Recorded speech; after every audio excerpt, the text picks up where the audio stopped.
मोदी जी और भाजपा नेतृत्व को गंभीरता से चिंतन और आत्ममंथन करना चाहिए। मैं भारतीय जनता पार्टी का पुराना सिपाही हूँ।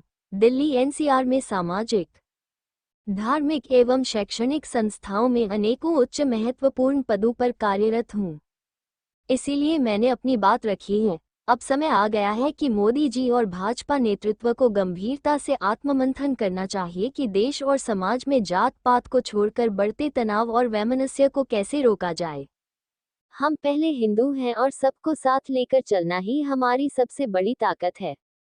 मोदी सरकार 1.0 में हिंदुत्व, राष्ट्रवाद और विकास दिखाई देता था, लेकिन मोदी जी 2.0 और 3.0 तक आते आते जिस तरह जातिगत राजनीति और सामाजिक विभाजन के कारण बढ़ी है, वह निश्चित रूप से चिंता का विषय है। आखिर भाजपा जिस हिंदुत्व और सबका साथ की बात करती थी, आज वो पीछे क्यों हट रही है, जिनसे एक साथ पढ़ने वाले बच्चों के बीच भी भेदभाव और दूरी पैदा होने की आशंका है। क्या हमें ऐसी व्यवस्था नहीं बनानी चाहिए जहां हर बच्चे को उसकी जाति से नहीं, बल्कि उसकी आर्थिक स्थिति, जरूरत और प्रतिभा के आधार पर अवसर मिले?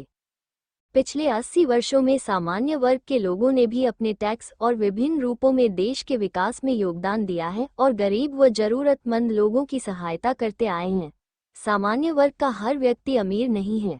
आज भी इस वर्ग में बहुत से गरीब और मध्यम वर्गीय परिवार हैं, जो अपने बच्चों की शिक्षा और भविष्य के लिए संघर्ष कर रहे हैं।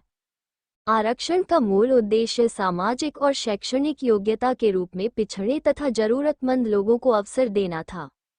लेकिन आज ये सवाल उठना स्वाभाविक है कि यदि किसी मुख्यमंत्री, सांसद या राष्ट्रपति के परिवार का आर्थिक और सामाजिक स्तर मजबूत है, तो क्या आरक्षण का लाभ उसी परिवार को पीढ़ी दर पीढ़ी मिलता रहना चाहिए?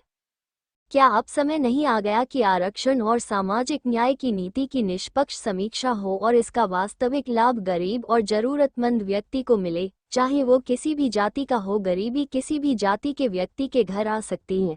फिर गरीबों की सहायता और अवसरों की नीति में आर्थिक जरूरत को अधिक महत्व क्यों नहीं दिया जाना चाहिए? देश की जनता ने आपको 3 बार प्रधानमंत्री बनने का अवसर इसलिए दिया है कि आप देश को आगे ले जाएं, विकास करें और समाज को मजबूत करें, किसी जाति या विशेष वर्ग के खिलाफ माहौल बनाने के लिए नहीं। क्या भाजपा अपने मूल विचार और अपने कोर वोटर से दूर होती जा रही है?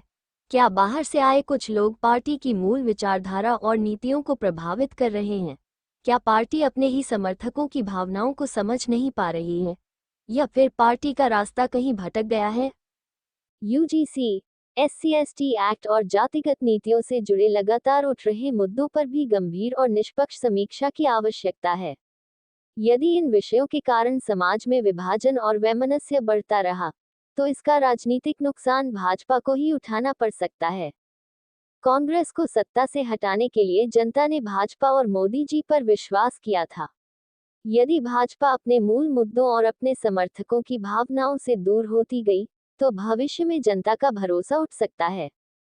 इसका परिणाम भाजपा के लिए ही नुकसानदायक होगा। मैं भारतीय जनता पार्टी का सच्चा सिपाही हूँ और दिल्ली एनसीआर की अनेकों धार्मिक, सामाजिक एवं शैक्षणिक संस्थाओं में महत्वपूर्ण पदों पर कार्यरत हूँ। इसीलिए मैंने यह बात कही है, अभी भी समय है। भाजपा को आत्ममंथन करके अपने मूल रास्ते पर लौटना चाहिए। राष्ट्रवाद, विकास, हिंदुत्व, सामाजिक समरसता और सबको साथ लेकर चलने का रास्ता। देश को जातियों में बांटने की नहीं, हिंदू समाज को एकजुट करने और हर भारतीय को समान सम्मान व अवसर देने की आवश्यकता है। मोदी जी, देश ने आपको इसलिए चुना है कि आप देश को जोड़ें, आगे बढ़ाएं और मजबूत करें। आपने लंबे समय तक देश का नेतृत्व किया है और जनता ने आप पर भरोसा जताया है। इसलिए आज आवश्यकता है कि हर ऐसी नीति की समीक्षा हो जो समाज में दूरी या वैमनस्य पैदा कर सकती है। अभी भी समय है। भाजपा को जनता की भावना समझनी चाहिए, अपने मूल विचारों पर लौटना चाहिए और ऐसी नीति बनानी चाहिए जिसमें गरीब किसी भी जाति का हो, उसे समान अवसर और सम्मान मिले। यही सामाजिक न्याय है और यही मजबूत भारत का रास्ता है। सादर था मान सिंह चौहान, राष्ट्रीय वरिष्ठ उपाध्यक्ष, अखिल भारतीय क्षत्रिय महासभा ट्रस्ट एवं अध्यक्ष, श्री सिद्ध पीठ शनि मंदिर, पणजी, नोएडा।